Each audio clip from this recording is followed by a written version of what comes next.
mianatra eo tongotrao.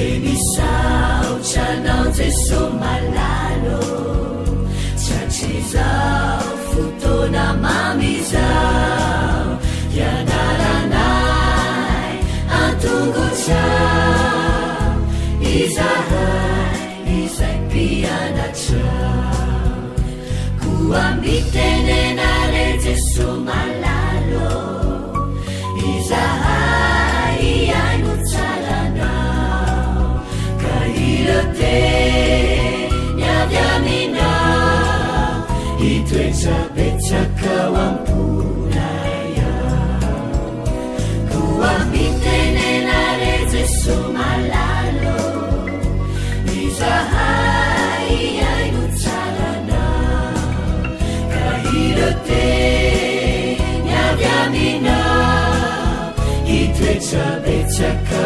wampunaya ilote nyavyamina itoetra betsaka wampunaya.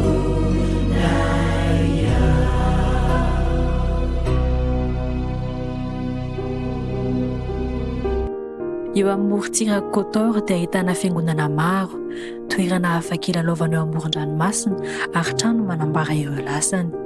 Tsara mandavataona ny toetrandro ao aminy ary izay no mahatonga azy ho be mpitsidika. Avy telo no mponina ao aminy isan'ireo teratany vahiny tonga mitsidika Montenegro isan-taona. Nandritra ny taona maro tena nantanteraka lasy teo amin'ny tora-pasika Selenika ny fiangonana Adventiste eny an-toerana. Ilia dia anisan'ireo mpamakilay voalohany tao amin'izany toerana izany. Tsaroany ireo fiaikanany enany tamin'izany fotoana izany. Toloana naminana ny asa rehetra manodidina ny taona 1970 no nanomboka ny asa dia nakasitrahany ny fitondram-panjakana ny asa nataonay. Fotoana forotaorinan'izay dia niboaka ny ady lehibe faharoa. Niatrika olana maro ireo mpiray-fanantenana nanatanteraka ny fivorim-bavaka tao an-trano.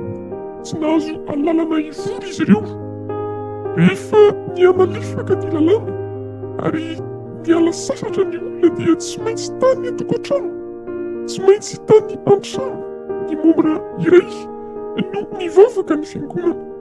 Betsaka ny fotoam-pivavahana tsy maintsy mahembotra. Noho ny farany dia novidian'ny fiangonana ity trano ity. Fotoam-pivavahana indray zoma ihany no tanterahana dia nalain'ny fitondram-panjakana kely n'ilay trano. Nividy tany indray ireo mpitondra fiangonana izay nanatanterahany tanora lasy mandritra ny vanim-potoana mafana. Mety ampidi-doza nefa izay satria tsy mbola nahazo alalana anao izany izy ireo. Danilo no mpitandrina ao amin'ny tanàna Zelenika. Tsarony tsara ny nanatrehany lasy tao amin'izany toerana izany sy ny nahatonga azy hanolotra ny fiainany ho an'ny asa fanompoana. Teto amin'ity toerana ity 20 taona laso izay no nisy ny lasy voalohany indrindra ho an'ny tanora. Nisy toerana 10 teo eo natokana hiderana sy ny rana ary ny anarana soratra masina. Nandritra ny taona maro no nanatanterahana lasy ho an'ny tanora teto. 13 taona ty aoriana dia niverina ho an'ny tompony teo aloha ity trano ity. Nisy olona ireo mpitondra fanjakana ary tsy ela taorian'izay niverina taminay indray ity trano izay nombana taminay ity. Ity trano ity dia lasa toerana filasian'ny tanora sy ny ankizy. Ampolo taona maro dia nanaovana fiofanana ihany koa tao. Betsaka ireo tanora nanolotena ho an'i Jesosy ka natao batisa tao amoron-dranomasina. Efa ho 90 taona nefa izao ilay trano ary tena efa miapotika. Efa miotsaka tsikilikely ireo rindrina ary tsy afaka ampiasaina intsony no loza mety ateraky ny fahasimbana. Ny an'ny vahaolana dia niandrotanana ilay trano ary manangana vaovao indray. Ny ampahany amin'ny fanatitra sekoly sabata rotsaka ao amin'ity 3 volana ity dia entana navaozana ity trano ity.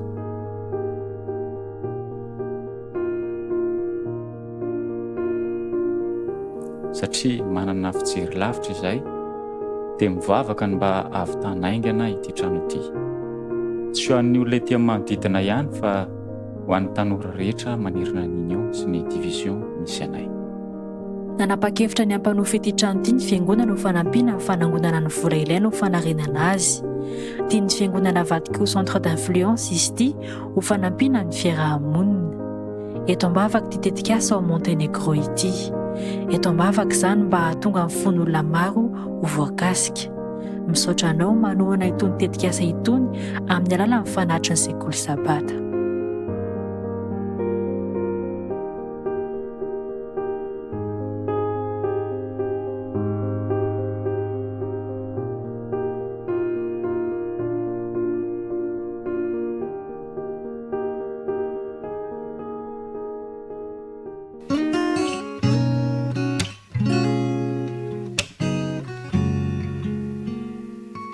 Coucou, manahoana daholo ny zazaboto, faly tafaraka amintsika rehetra indray amin'izao sabata maraina izao. Manahoana koa ny zaza minono, faly miarahabantsika rehetra ary manasa antsika koa hiaraka hivavaka. Andao hisaotra an'Andriamanitra e, akambanary ny tanana dia ahondrika ny loha, akipy ny maso hiara hivavaka isika. Andriamanitra, misaotra anao indray izahay fa nomenao sabata fitsaharana. Misaotra anao koa fa omenao fahasalamana. Dia misaotra anao koa izahay fa mbola afaka mianatra ny teninao amin'ity maraina ity. Dia omeo anay ny fahendrena mba hahatonga anay ho zaza endry mpakatoa amin'ny anaran'i Jesosy. Amen. Ilay zazavavy kely mpanompo, izay ny tantara na ny lesona ny anarantsika nandritra ny herinandro dia ny tsy anjery ny teny natao tadidiana tsy jerena mihitsy izany dia tao amin'ny Galatiana 5:10. Efa haintsika ve?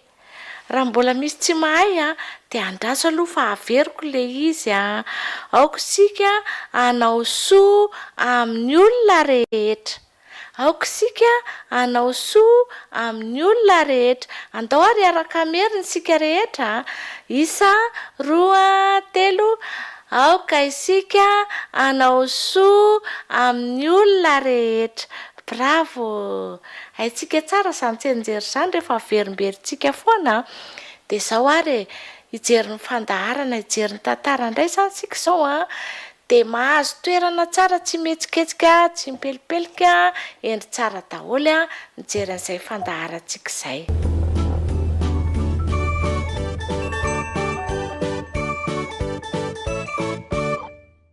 Nijerijery nanerana ny lakozia ilay tovovavy kely. Toa samy hafa tanteraka tamin'ny lakozia tany amin'ny fireneny no nanoloana azy. Lehibe kokoa mantsy ny fahitany azy ary misy lovia tsatokaty sy arina maromaro ao amin'ilay izy.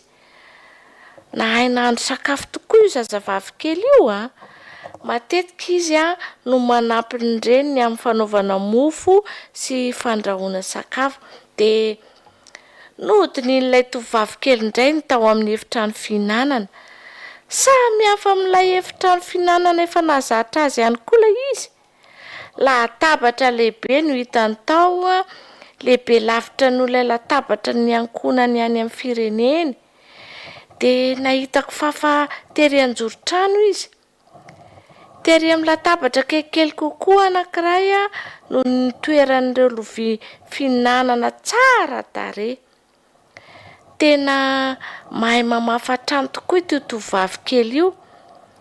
Voafafany tsara hatramin'ny hozoro-trano sarotra sokirina ary hainy tsara ihany koa ny manomana ny latabatra fisakafoanana.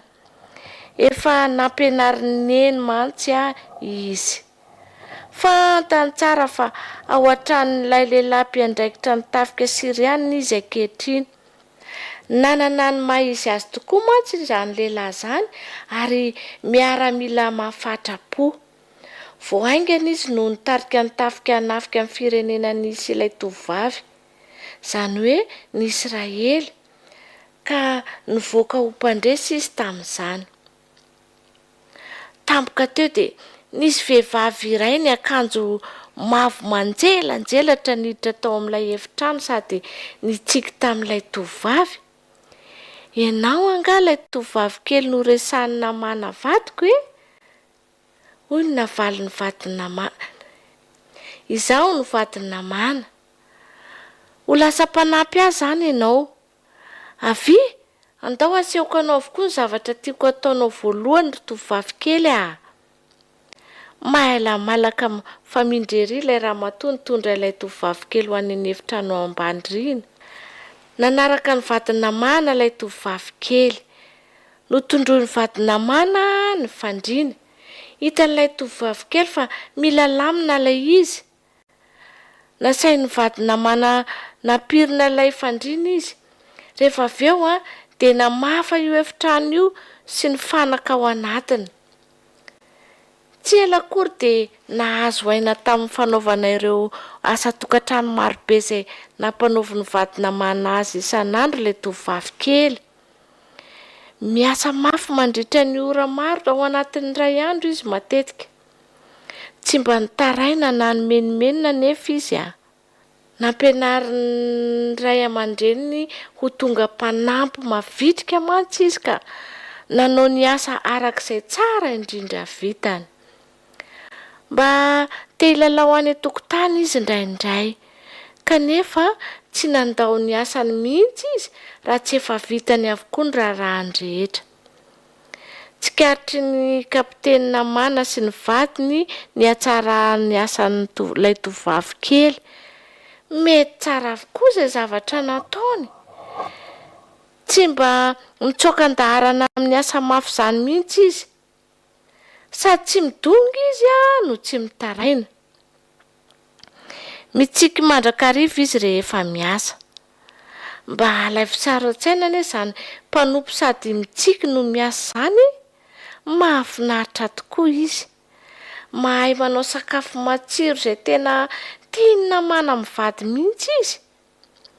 Mendrika ho namana izy ary falifaly hatrany. Manatona haingana izy rehefa atsoina. Makatohan-trano izy amin'ny fotoana rehetra. Misy zavatra mampiavaka an'ity tovavy kely ity avy any Israely ity. Tsy mba tahaka amin'ny mpanompo rehetra izy amin'ny zavatra rehetra izay ataony. Inona ary mampiavaka azy. Mahalala n'Andriamanitra foana izy na taiza izy azy. Na tany amin'ny firenena tany Israely niaraka tamin'ny ankonany, na tany Siria izay firenen'ny kapitenina mana sy ny vadiny. Raha ny tena izy dia tokony ho tezitra ilay tovavy kely noho nitondrana mana azy ny ala lavitra amin'ny firenena. Natoka an'Andriamanitra nefa izy. Ary ny zavatra nataony dia maneho fa efa fantany izay tian'Andriamanitra ataony any amin'ny toerana rehetra izay misy azy. Afaka manompo an'Andriamanitra ianareo n'aiza misy anareo. Afaka manampy ao an-tokantrano. Lome ao anaty koveta ny lovia maloto rehefa avy misakafo dia fafao vovoka amin'ny entana. Mahaiza miaraka milalao ampiray-tapo aminareo. Zarao amin'ny namanareo ny kilalaonareo. Dia mitsiky aza ary mahaiza miaraka amin'ny ankizy eny amin'ny toeram-pilalaovana manokana. Amin'izany ny fomba rehetra izany eny amin'ireny toerana ireny no anaovanareo asa fanompoana an'Andriamanitra. Afaka manompo an'Andriamanitra nareo n'aiza misy anareo.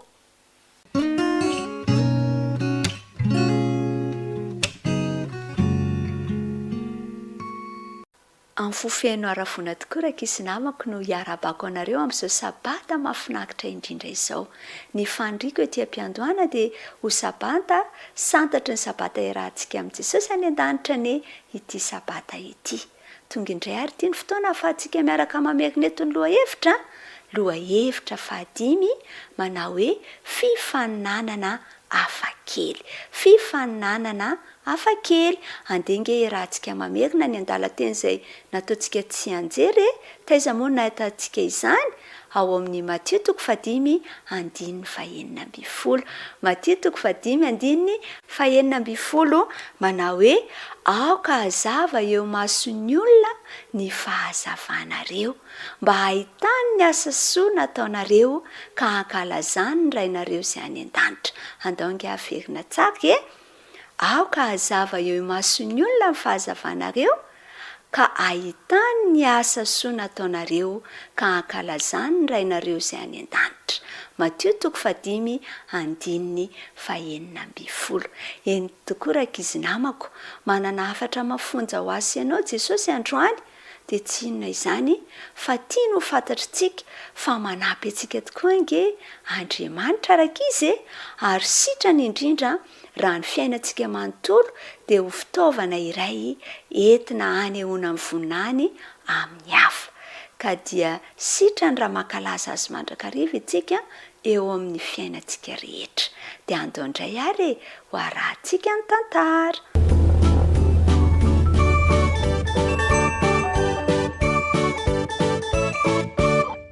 Rakizy, efa nananjay anjara tamin'ny fifaninanana iray ve ianao? Nahazo fandresena ve ianao tamin'izany? Ny tantarantsika anio dia mikasika fifaninanana oliva ravina izay ahitana izay tsara tarehy indrindra ka miavaka tokoa ny loka izay ho azony amin'izany. Mety toy izao ngamba ny zavatra niseho. Ry Mordekay hoy Estera, renao ve fa naniraka ny olony Kserkesy mpanjaka haka tovovavy Virjina ho ao an-dapany. Mitady vady vaovao ho mpanjaka vavy mantsy izy. Eno ozy izy Mordekay raha namaly an'i Estera, saingy tsy ny tovovavy Virjina rehetra ne no tadiaviny fa izay tsara tarehy ihany. Mino aho fa ianao dia ho voafidy, hoy ange Mordekay nitsikitsiky. Tsy nahafoy ianao aho ozy izy Mordekay tamin'ny Estera. Lehibe loatra ny soa nataonao tamiko hatramin'izay nahafatesan'ny ray aman-dreniko izay. Aza manahy ianao ny amiko ry Estera, hoy Mordekay. Fotoana mety indrindra tokoa izao ary arotanao io fotoana io. Tsarovy mandrakariva ny zavatra izay efa nananarako anao, ka na inona mitranga dia aza hampahafantarina na iza fa jiosy ianao na ho mpianadahy azy isika. Fa ahoana ry Mordekay, hoy Estera sanganehana, satria tsy tanindrazantsika ane ity Hebreo itsika. Marina fa efa nonona taty Persia nandritra ny taona maro ny mpiray firenena amintsika, kanefa tsarovy fa maro ny olona izay makahala antsika. Tia ny rohana hiala teto mihitsy ange tsika io Tamin'izay fotoana izay dia nipitsika moramora tamin'ny Estera Mordekay rakizy. Eno ozy izy Estera, eny ataoko izany ry Mordekay dia nanao fanekena tamintsika izy Mordekay sy Estera. Aza malahelo ianao ry Estera, hoy Mordekay indray. Maro ny tovovavy tsara tera ho tonga amin'ny ao an-dapa io, kanefa tsarovy fa ny atsara tarehy dia tsisy dikany fa ny atsara fanahy ihany no tena miantoka ny zavatra rehetra. Rehefa nentinao ao an-dapany Ksekesy rakizy Estera dia tsarony ny zavatra izay efa nambaran'i Mordekay azy. Nisy tovovavy tsara tarehy maro dia maro tokoa tao an-dapa, saingy tsy dia tsara fanahy loatra ange ny sasany tamin'izy ireo fa Estera kosa dia naneho hatsaram-panahy tamin'ny olona rehetra. Dia tsikaritry egay ilay tsindranon-day an'ny mpanjaka izay mpifeny vehivavy, fa miavaka tamin'ny rehetra tokoa Estera. Hitany egay ny hatsaram-panahiny izay nasehony Estera tamin'ny olona rehetra ka dia novidiany aingana izy. Hanomboka ireo fikarakaram-batana izay ilaina amin'ny hatsara-tarehy. nomeny sakafo manokana ihany koa izy sy ny ankizy vavifito izay ho mpanompo ny karakara azy ary dia nafindra no any amin'ny toerana tsara indrindra ao an-tranom-behivavy izy sy ny ankizy vaviny. Nandritry ny herintaona be izao ngerankizy dia nahazo tao andapa ireo fikarakaram-batana ilaina ao amin'ny hatsaran-tarehy Estera. Nampandroana sy nosorana diloilo misy miora ary nasiana zava-manitra isan'andro izy. Namboarin'ireo mpahay taovolo koa ny volony, nanjairan'ireo mpanjaitra mahay akanjo vaovao izy ary nanamboarana kiraro vaovao ihany koa. Nomeny egay azy avokoa izay rehetra nilainy. Nandritra izany fotoana izany dia nivezivezy isan'andro teo akaikin'ny tranom-behivavy nisy an'i Estera ange Mordekay.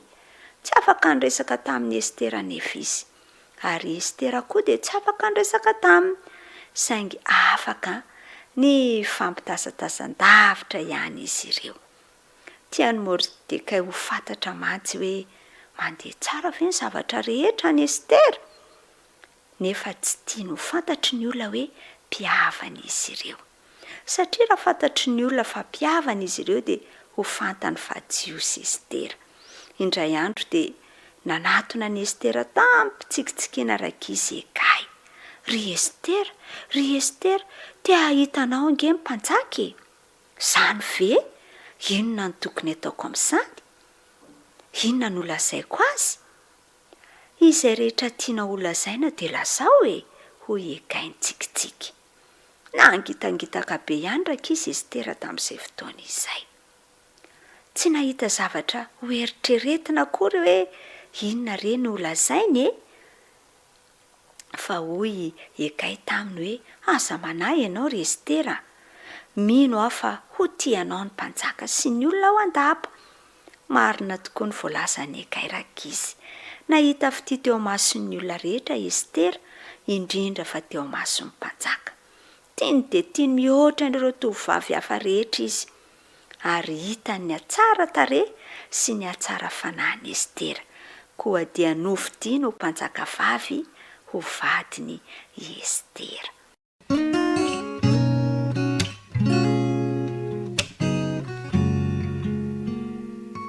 Ampifaliana indray no iarabanantsika tanora zandrany. Iaraka indray isika hamerina ny lesona fahafiry izay indrindra lesona fahadimy izay ny anarantsika nandritry ny herinandro. Lesona mitondra ny lohateny hoe mijanona jereo ary mihira. Mijanona jereo ary mihira.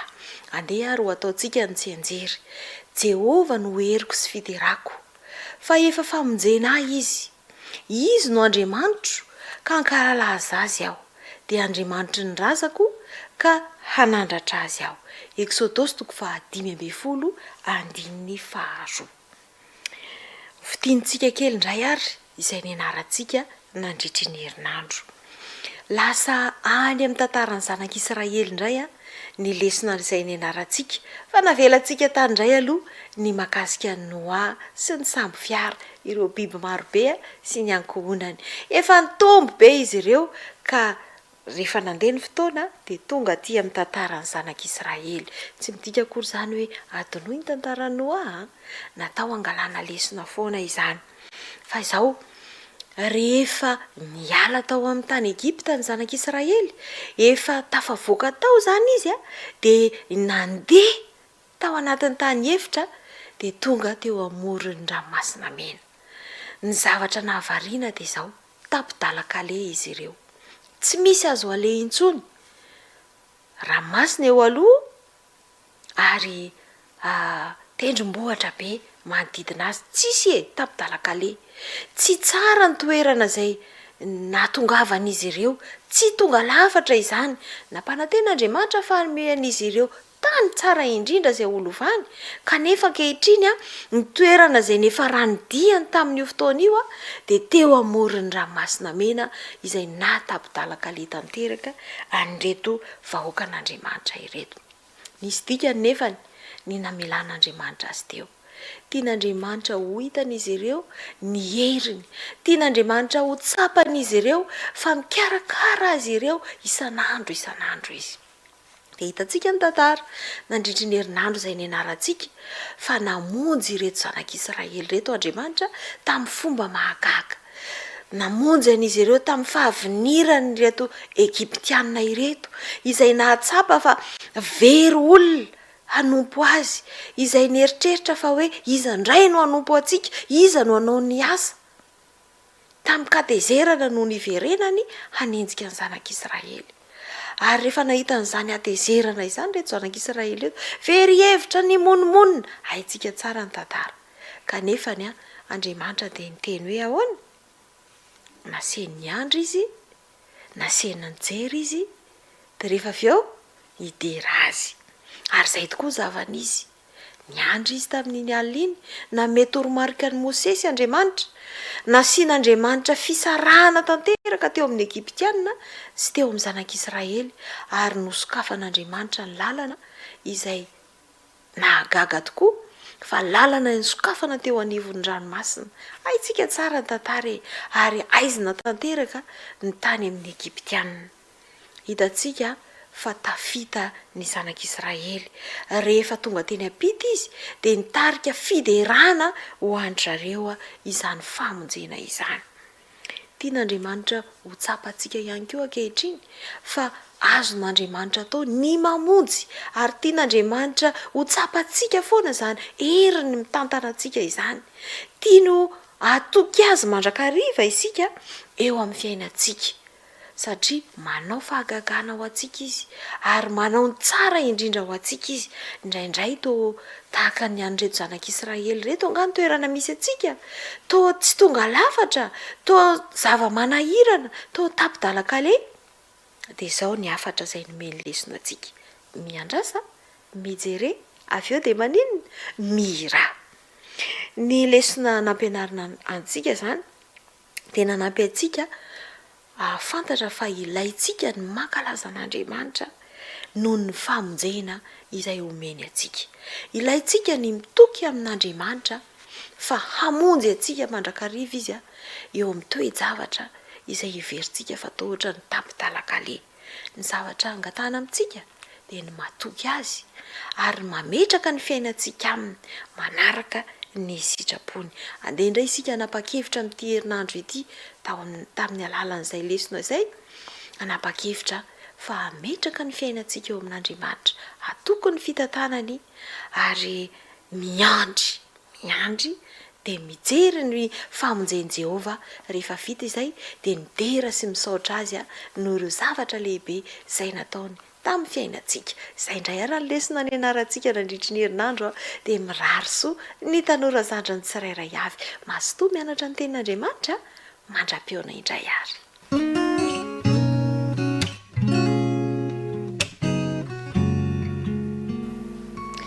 Miaraba ny tanora mantoanto rehetra indray natratra nyity fotoana ity izay efa antsika mamerina ny lesona ny anarantsika tao anatin'ny herinandro iny.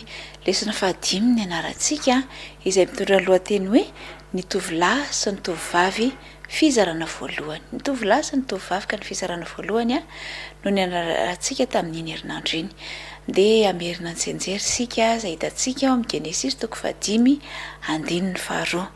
Lasy vavy ny namoronany azy dia nitazy izy ka nanao ny anarany hoe Adama tamin'ny andro namoronany azy. Rehefa namorona zao tontolo izao Andriamanitra, namorona olombelona izy dia tsy izy zany fa i Adama sy Eva. Lasy vavy ny namoronany azy, na dia samy olombelona aza nefany dia nanana ny fahasamihafana ny eo amin'ny lahy sy ny vavy. Ny toetra izay ananan'izy ireo dia samy manana ny mampiavaka azy fa tsy mitovy. Inona dia hoe tsy mitovy avokoa ny olon-drehetra, dia misy ihany ny toetra izay mety mampitovy ny lehilahy rehetra ary mampitovy ny vehivavy rehetra ihany koa, fa samy manana ny fahasamihafana nefany na dia samy olombelona aza. Dia izay indrindra ny anarantsika tamin'iny herinandro iny, satria miomana sahady ianareo tanora mantoanto 13 taona sy 14 taona ny amin'ny fiainana ho avy any aoriana any. tao anatin'ny lesona dia nahita tantara isika tantarany tima izay tovolahy mbola tanora mitovitovy aminareo zokijokinareo kely fotsiny ka izy nefany a dia efa nanomboka ny tia tovovavy anankiray dia ny any ataon'izy ireo dia mifanoratra mesazy na mifampiantso a dia miresaka famboraka ny fitiavana eo dia tamin'ity indray mitoraka ity raha ny resaka ilay tovovavy ny fampiantso izy ireo dia reny a fa restory tim ry izy mivariana amin'ny tantarany tontolo andro izay rehetra tsipiriany rehetra nataony tamin'iny tontolo andro iny a itima kosa nefa dia eny fa manomboka miesona ary tezitra dia tezitra mafy izy tamin'izay fotoana izay dia izany tantara izany dia mampafantatra antsika fa ny zatovolahy dia tsy liana amin'ny zavatra madinidinika na ny momba ny atsipiriany tontolo andro ny zatovavy nefa dia mahafinaritra azy ny mitantara ny zavatra madinika indrindra anisany toetra mampiavaka izany inona moa ny antony iresahantsika ny amin'izany zavatra izany ny antony dia izao mba ho fantatry ny zatovavy rehetra fa tsy mitovy amin'ny akory ny zatovolahy ary ny zatovolahy rehetra koa mba hafantatra fa tsy mitovy aminy ny zatovavy ka tsy ho tereny arak'izay iriny na izay tiany ny namany na ny hafa ihany koa fa samy manana ny maha izy azy ny tsirairay araky ny namoronan'Andriamanitra azy ilaina ho ao ny mianatra sahady dian'izao hoe inona no toetra izay ananany zatovolahy na inona ny toetra izay ananany zatovavy ny zavatra mahafinaritra dia izao hoe efa nametraka arofanin'Andriamanitra ny amin'ny fisakaizana misy eo amin'ny zatovolahy sy ny zatovavy ary tsy izany ihany fa zava-dehibe koa ny miezaka mahatakatra amin'ny fahasamihafana izay nataon'Andriamanitra eo amin'ny rotonta dia ilainao ny manomboka mianatra ny momba n'izany fahasamihafana izany ilainao ny mahatakatra n'izany fahasamihafana izany ary ahita fifaliana ianao rehefa mahatsapa n'izany fahasamihafana izany rehefa liana amin'izany fahasamihafana izany ianao dia mahita fifaliana fa na ho elana ho aingana tsinona dia tsy maintsy hiroso amin'ny fitadiavana namana toy izany ianao dia atsarovo mandrakariva fa ao anatin'ny fotoanany fataon'orana ianareo ankehitriny dia ny tsara indrindra dia izao hoe ny mahanao safidy tsara apetrao tsara ny fepetranao dia mahaiza manao safidy tsara fa nirariana dia izao hoe mba olona afaka hiaraka aminao ifanohana aminao ifampitondram-bavaka aminao ifampitantana aminao ho any an-danitra ny olona izay ho safidinao namana manokana eo amin'ny fiainanao ary aoka ihany koa mba olona izay afaka hanome voninahitra an'Andriamanitra ianareo eo amin'ny fiainanareo eo amin'ny zavatra rehetra izay ataonareo dia na ianao zatovolahy na ianao zatovavy dia aseho mandrakariva ny voninahitran'Andriamanitra satria noforon'Andriamanitra ianao tian'Andriamanitra ianao dia aseho mazanak'Andriamanitra anao eo amin'ny fisafidiananao ny namana irahanao hamakivaky izao fiainana izao tsy ho amin'izao fotoananareo izao tsy amin'izao taonanareo izao akory fa miomana sahady dia n'izao ianareo ny amin'izany fiainana ho avy izany ny tompony ahitany zatovolahy rehetra sy ny zatovavy rehetra dia ametraka ny fiainana am-pelantanan'ny tompony ianareo mbola toizantsika ny lesona amin'ny herinandro manaraka fa samy mazoto mianatra daholo indray ary dia mirary soanareo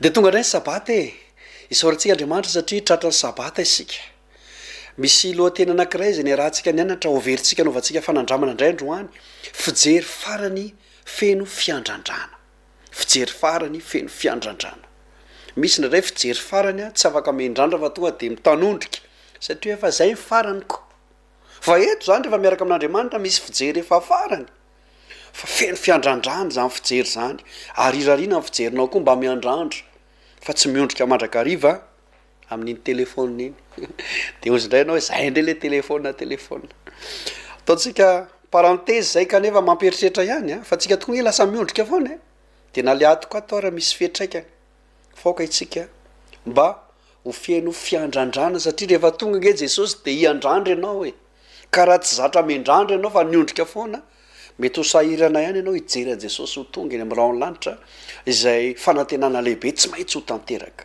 irariko mba ho anisan'zay hitseny zay ianao amen fijery farany feno fiandrandrana zao nolazay ny deuteronomie toko faharoa am'y telopolo andiny vadimy efapolo hatramin'ny fa fito amby efapolo zao ny voalaza ary noho ny efa tapitra ny voalaza amin'ny mosesy tamin'ny israely rehetra izany teny rehetra zany deo izy taminy alatsao ao am-ponareo ny teny rehetra zay ambarako aminareo anio izay andidinareo ny zanakareo ho tandremany sy ankatoaviny dia ny teny rehetra am'ty lalàna ity fa tsy zava-poana ho anareo zany fa izany no fianaranareo izany no fiainanareo ary zany zavatra izany no amaroandro anareo eo amin'ny tany zay efa hidiranareo olovana rehefa tafitany jordana ianareo zany lay teny farany ny teny farany a de matetika manandanja mosesy moa zany lay miteny farany eto efa nresaka momba ny tora isika na ny didy ny lalàna zay ny soratan'ny mosesy zay tena mahasoa tsy tokony ho tsinitsiniavina ary ny boky dimy zay ny soratana ao amin'ny baiboly a de mosesy no nanao azy zao no afatra teny farany alatsao ao am-ponareo ny teny rehetra zay nambara ary tsy ho anareo any fa ho an'ny taranaka reo ko mba hitandrina an'izany avokoa ianareo rehetra isika rehetra ankatoavy zany dia ahamaro andro anareo jehova aika izany ry tanora namako ny fitandremana ny lalàn'andriamanitra de mahatonga atsika ho ela velona ny olona mitandrina ny didy sy ny fitsipika zany na didy ao an-trano io na any am-pianarana io na eny amin'ny fifamoivozana io na eny amin'ny fiarahamonina io ny olona manka to fitsipika sy didy ary lalàna de ela velona ary zany ary tena marina mihitsy zany fa rehefa mandika lalàna tsika tanora ka miteny tsy hoe zany ve de maninony zavatra kely fotsy eny elizy aloha tsy mety fa zavatra kely inge iny matetika ny mahafaty atsika iny zavatra kely iny ka hoy ny avatra amitsika hoe rehefa misy mba fiteny farany feno fiandrandrana toy ny nataon'ny mosesy de raiso am-po zay ny voalaza eto raiso am-po ireny teny farany reny ireny teny atolotra ao antsika ireny fa ndraindray tsika de miteny hoe ny nareo koa zany foana ka izy andray ary ny teny atsika so iana raha fa mba misy amin'ny mosesy tsy fantatro izany mba mosesy ao an-trano ao miteny atsika izany mosesy any am-piangonana any amin'ny mpitarika rehetra any amin'ny fiasana sy ny fianarana any miteny atsika isaorain'andriamanitra reny fa mahasoa atsika ireny teny farany reny de raiso am-poly izy aza tezitra mihitsy isika fa mahasoa atsika zany ary mahaela velona atsika fijery farany fiandrandrana zay le loha hevitra de aoka zany tsika iandrandra am'ireny teny zay atolotra atsika ireny fa mahasoa atsika izany toy zany afa tena andray-bavany loha hevitra misaotra anao naharitra hatramin'ny farany a fifaliana le franco mamomy fotoanatsika ao manaraka mandrapiresaka ary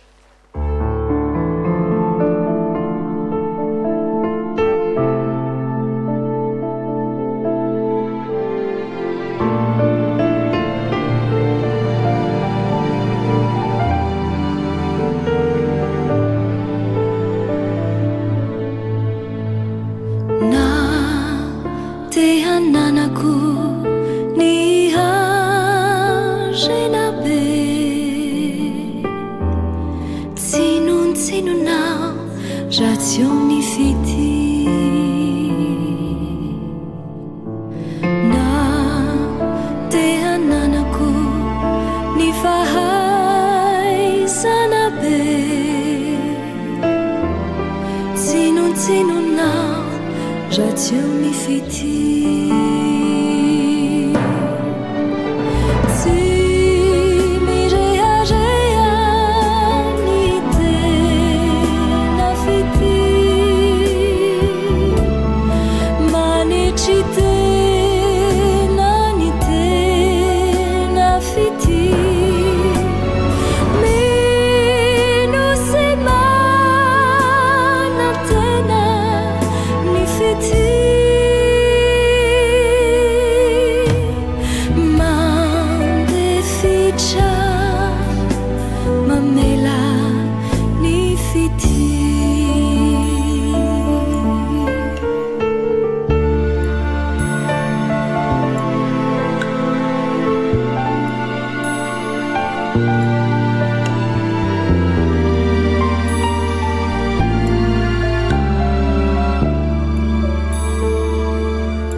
eo amin'ny famerenana ny lesona ho an'ny lehibe indray isika amin'izao fotoana izao miarabantsika rehetra mialoha izany dia andaontsika hiaraka hivavaka.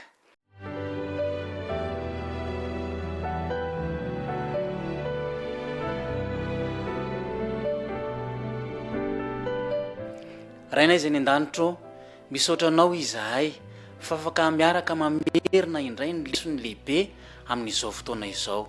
Misy mananteny izahay fa noho ny fahasoavanao dia ho azonay izay tianao ampitaina aminay amin'ny alalan'ity lesona fahadimy ity.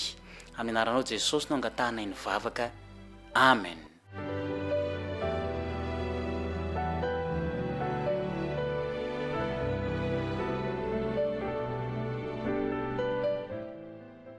Ny lesontsika nandritra ny telo volana tokoa moa dia mikasika indrindra ny epistily ho an'ny Efesianina.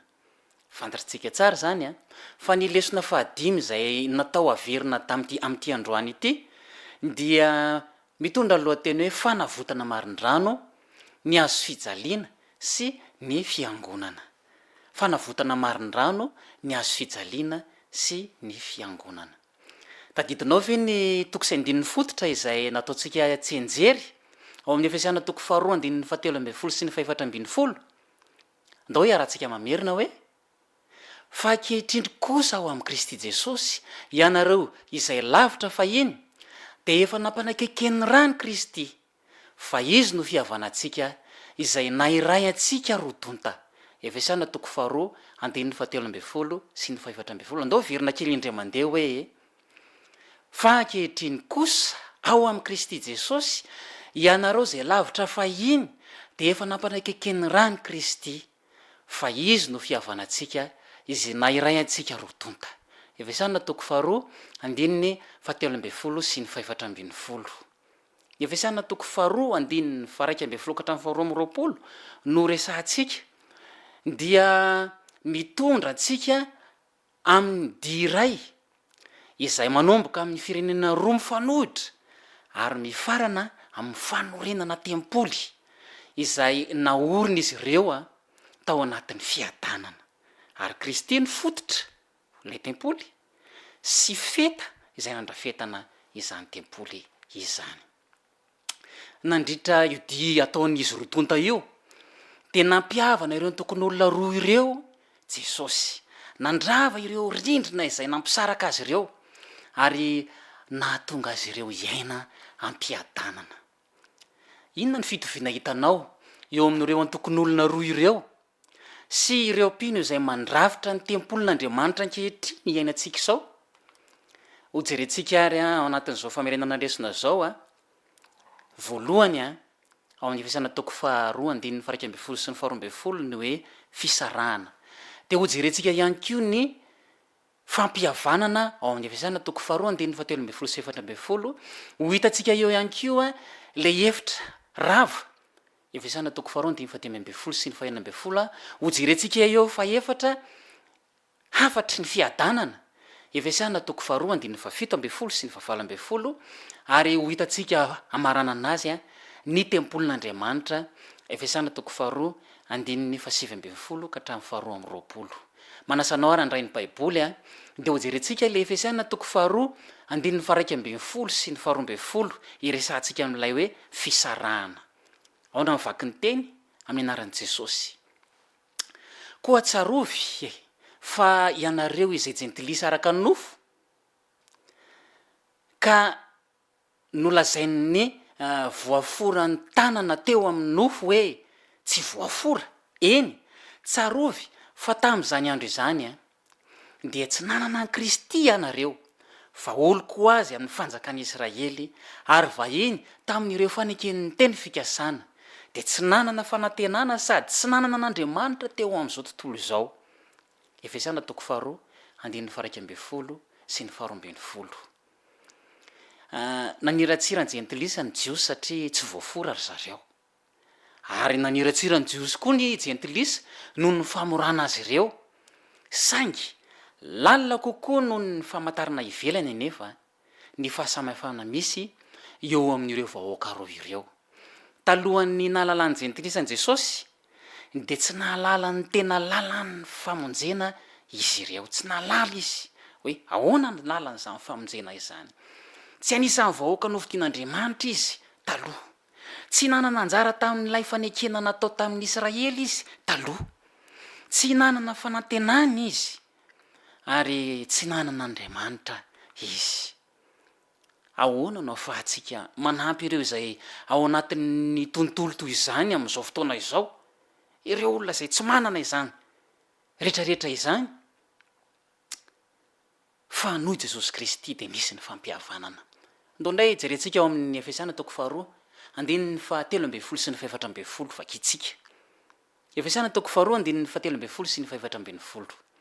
Fa ankehitriny kosa ao an Kristy Jesosy ianareo zay lavitra fahiny dia efa nampanakeken'ny rany Kristy, fa izy no fihavanantsika izay nahiray antsika rotonta ka nandrava ny hevitry ny fisarahana. Efesiana 2:7 sy ny 8.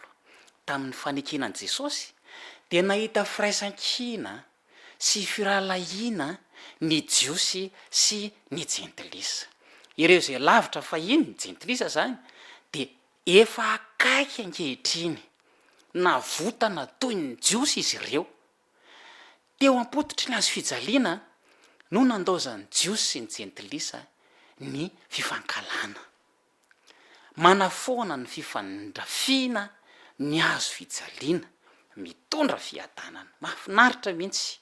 Jesosy no nampihavana azy ireo ka namorona azy ireo olona iray, mpirahalahy sy mpirahavavy izy ireo zao, fianakaviana tafaray izy ireo, ary mahafinaritra izany. Ny fihavanana dia rehefa ilaozany mambra amin'ny fiangonana ny tsy fitoviana ka raisina ho toy ny rahalahy sy anabavy, anadasy rahavavy malala ireo mambra amin'ny fiangonana hafa. Jesosy irery ihany no afaka mitondra ny fahagagan'ny fampihavanana. Mahafinaritra sy mahaliana zany. Hitantsika amin'izany fa dia rava ny hevitra. Ndeha ho jerentsika ndeo amin'ny Efesiana 2:5 sy ny 9. Efesiana 2:5 sy ny 9. Fa tao amin'ny nofony no nandravana ny fandrafiana dia ny lalàna nisy didy natao ho tandremana mba hanakambanany antsika rotonta ao amin'ny tenany olom-baovao iray, ka anaovany fihavanana ary ampihavana antsika rotonta ho tena iray amin'Andriamanitra noho ny azo fijaliana izay namonony ny fandrafiana. Efesiana 2:5 sy ny 9.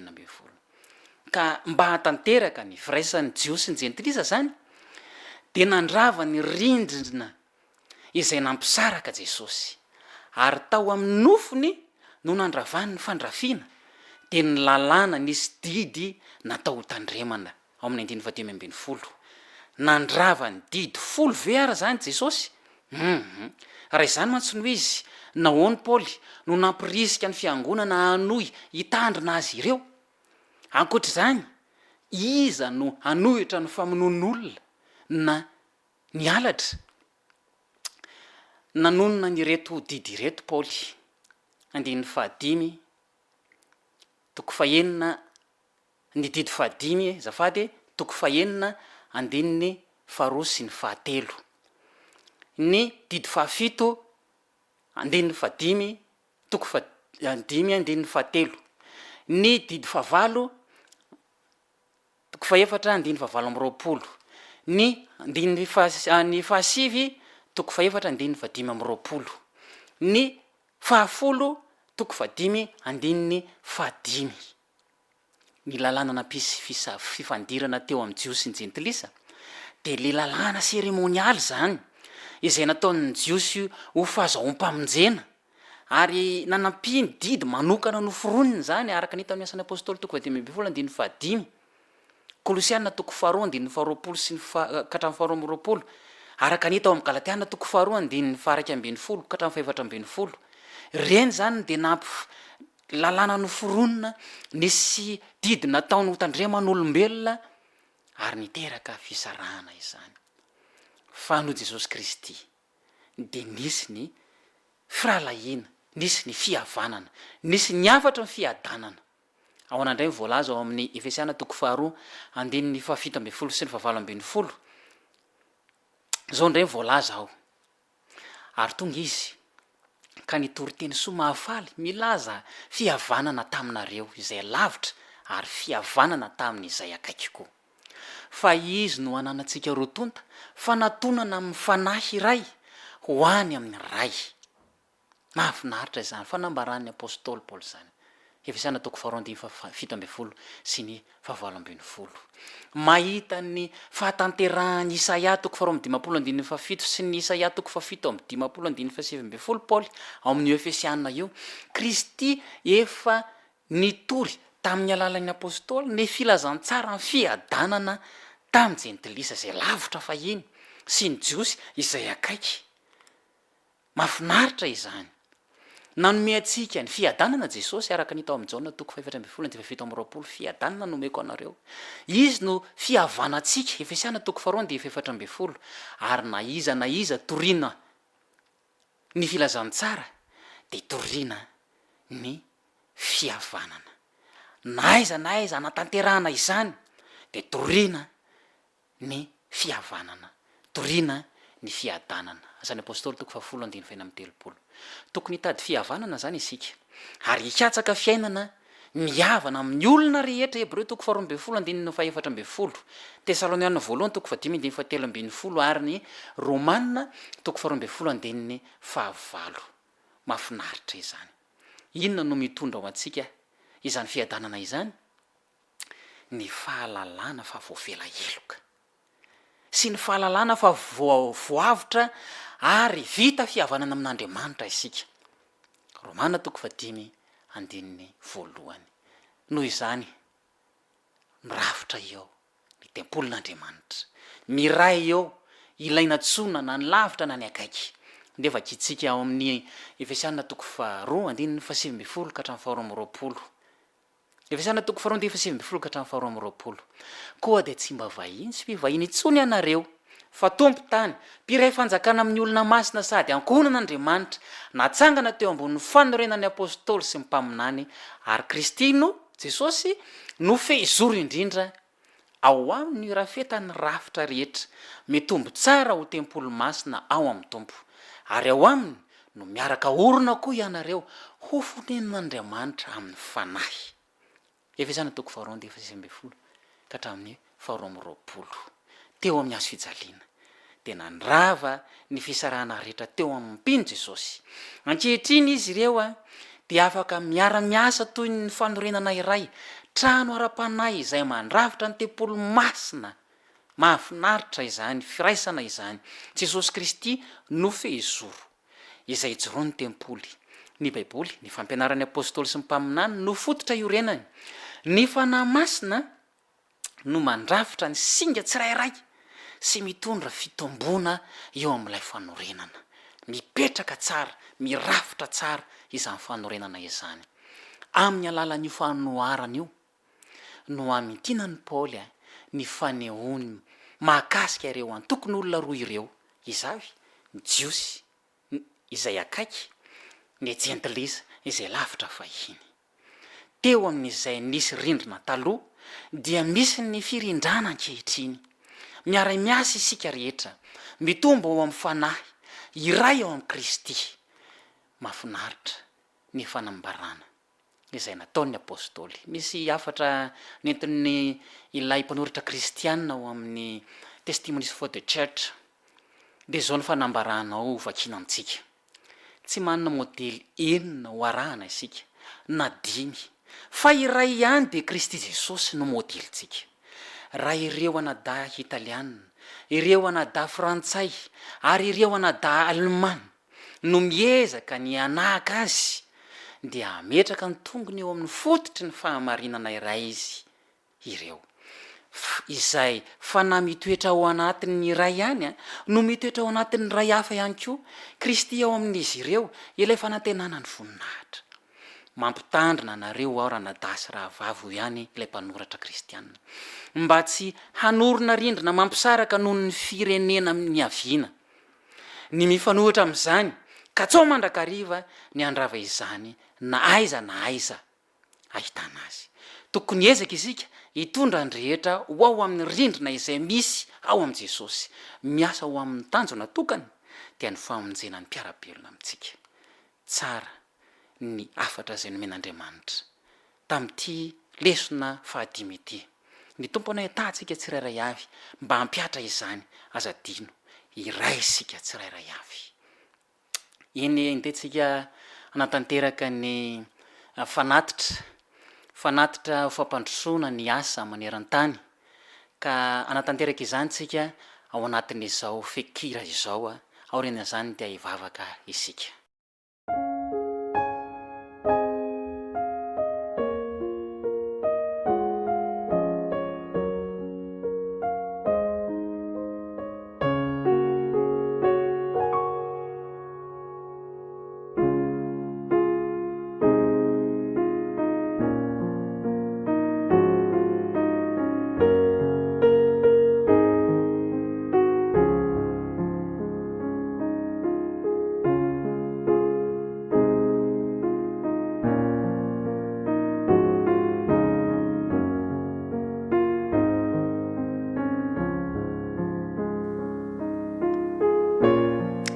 Vavaka isika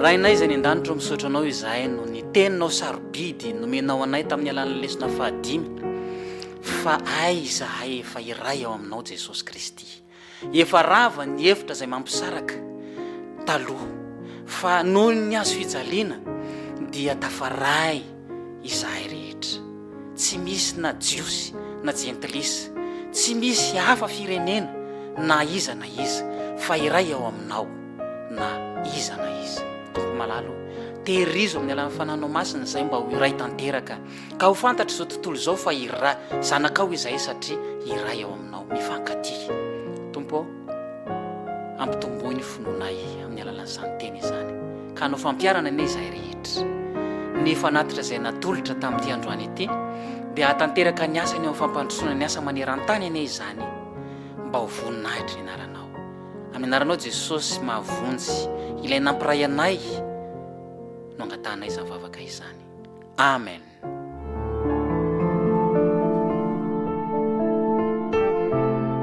Mianatra eo an-tongotrao